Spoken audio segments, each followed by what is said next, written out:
વિરામ બાદ આપનું સ્વાગત છે। રાજકોટ સિવિલની લાલિયાવાડી અંગે હકાભાએ બળાપો કાઢ્યો। મોરબીના હળવદમાં રહેતા જાણીતા હાસ્ય કલાકારે બળાપો કાઢ્યો। સિવિલમાં ડોક્ટર મોડા આવે છે તેવું હકાભાએ કીધું। ગુજરાત સરકાર દવા અને મશીનરી આપે છે, ડોક્ટરો અને સ્ટાફની બેદરકારીથી છબી ખરડાઈ છે। સિવિલનો સ્ટાફ ગાંઠતો જ નથી। હકાબા ગઢવીના બહેનનો અકસ્માત થયો હતો। સીટી સ્કેન કરવા સિવિલમાં જતા તેમને કડવો અનુભવ થયો। હકાબાએ વિડીયો વાયરલ કરીને આક્ષેપો કર્યા છે, ત્યારે હવે ક્યારે એક્શન લેવાશે તે સૌથી મહત્વની વાત છે। ખરાબ અનુભવ મને સિવિલ હોસ્પિટલનો થયો છે। હું આપ સૌને કહું છું, સરકાર પૂરું ધ્યાન આપે છે, પણ અંદર હોસ્પિટલવાળા કોઈ ડૉક્ટર ધ્યાન ન આપતા। સરકાર પૂરી દવા આપે છે, હોસ્પિટલવાળા નથી આપતા। તમામ ડૉક્ટરોની સુવિધા છે, જેટલી પ્રાઇવેટમાં ન એટલી સિવિલમાં હોસ્પિટલમાં સુવિધા આવ્યું છે, પણ કોઈએ ધ્યાન આપ્યું નથી। સાહેબ 5 કલાકે સીટી સ્કેન થયું છે મારી બેનનું। 5 કલાકમાં માણસ મરી જાય। લાઈન હતી આમ 10-12 જણાની ખાટલાની। આપ સીસીટીવી કેમેરા છે, આપ જોઈ શકો છો અહીંયા જઈને તમે। લાઈન હતી આમ, એટલે મેં કીધું ભાઈ ફટાફટ આમ લઈ લો, સિરિયસ છે કીધું।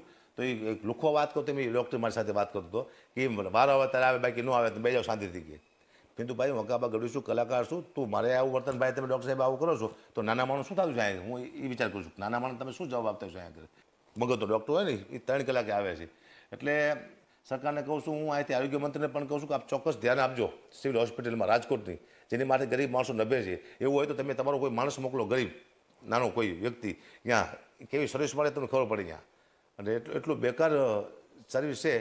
મેં નાને એક મંત્રીને પણ મેં ફોન કર્યો હતો, સાહેબ મંત્રીનું પણ માન આ લોકો રાખ્યું નથી। તો રાજકોટ સિવિલમાં ઝી 24 કલાકે રિયાલિટી ચેક કર્યું। દર્દીઓને સીટી સ્કેન માટે 4 થી 5 કલાકનો સમય લાગે છે। દર્દીઓ હેરાન થતા હોવાનું દર્દીઓએ જણાવ્યું હતું અને હકાબાના વિડીયો અંગે ખુલાસો કરાયો છે। સીટી સ્કેન વિભાગના હેડે ખુલાસો કર્યો છે આ બાબતે। એમઆરઆઈ સાટું આવ્યા હતા, કાલે એમને એમઆરઆઈમાં બોલાવ્યા હતા। અમે કાલે એમઆરઆઈમાં આવ્યા હતા, કાલે 12 વાગ્યાના બેઠા હતા, 12:30 વાગ્યાના, સાંજે 5 વાગે ગયા, 5-5:30। અમે 3 દિવસથી ધક્કા ખાતા હતા। ત્યારે કાલે વારો એમઆરનો આવ્યો, પૈસા જમા કરાવી દીધા। બીજા નંબરમાં આપને ખબર ના હોય એટલે ચોરાજીથી આવ્યા, એટલે ભાઈ આનું અહીંયા કરાવો, અહીંયા એનું કરાવો। વાં જાય તો કે ભાઈ આજ તમે આમાં નથી કરાવ્યું, એટલે કાલ બી વારો ના આવ્યો। આ 4થો દિવસ છે। તો અહીંયા ડૉક્ટરો સ્ટાફ પણ ગેરવર્તન કરે, પબ્લિકને ધક્કાધક્કી, અહીંયા ચડો, ઉપર ચડો, નીચે ચડો। મારી જેવા પેશન્ટને શું હાલ થાય? 2 વખત મેં બાયપાસ સર્જરી કરાવી છે, 5 આની અંદર મારા સ્ટેન્ટ મૂકેલા છે। 12 વાગે બેઠા હતા, 5 વાગે છોકરી વાળો આવ્યો, અત્યારે લેવા આવ્યા કે ફોટો નથી મેળવો, 2000 રૂપિયા ફરીથી ભરો કે।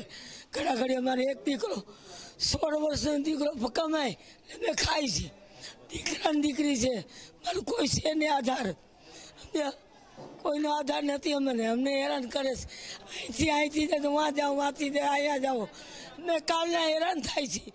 12 વાગ્યાના 5 વાગે અમને રજા આપી, ઘરે ગયા, ઘરેથી પાછા આવ્યા, અત્યારે અહીંથી અહીં કાઢ્યા, વાંથી વાં કાઢ્યા, અહીંથી અહીં કાઢ્યા। હવે કે પૈસા ભરો, ક્યાંથી ભરો મારે? બેઝિકલી પેશન્ટ 25 તારીખે અહીંયા આવેલું, 11:20 સીસીટીવીમાં આપણે બધા એવિડન્સ છે, 11:20 પહેલી વાર એન્ટ્રી લીધું હતું, બરાબર। ઓલરેડી 2 પેશન્ટ કોન્ટ્રાસ્ટના ચાલતા હતા। આપણે ચાલતા પેશન્ટને તો વચ્ચેથી ના ઉતારી શકીએ, કોન્ટ્રાસ્ટ સ્ટડીના પેશન્ટ એનેસ્થિશિયાની અંડર થતા હોય, એટલે ચાલતું કામ આપણે વચ્ચેથી રોકી ના શકીએ, એ લોકોને અમુક રીતની દવાઓ આપેલી હોય, એટલે આપણે પેશન્ટને પહેલી વાર અંદર લીધું 11:50। નોટ કરજો ટાઈમ, 11:20 થી 11:50, કેમ કે કામ ચાલી રહ્યું હતું। 11:50 અંદર લીધું, ત્યારે પેશન્ટ અંદર લીધું પછી હલતું હતું, એ સ્થિર નહોતું સૂઈ શકતું એની તકલીફના લીધે, એટલે આપણે 12 વાગે એને પાછું બહાર કાઢ્યું અને શીશીવાળા સાહેબ, એનેસ્થિશિયાના સાહેબને ફરીથી ફોન કરવામાં આવ્યો। એનો રેકોર્ડ, કોલ રેકોર્ડનો આપણી પાસે બધી હિસ્ટ્રી છે, અને ફોન કરવામાં આવ્યો કે ભાઈ તમે આવી જાઓ, આ પેશન્ટને શીશી ઊંઘાડી દો તો આપણે ફરીથી આ પેશન્ટને અંદર લઈ શકીએ સ્કેનમાં।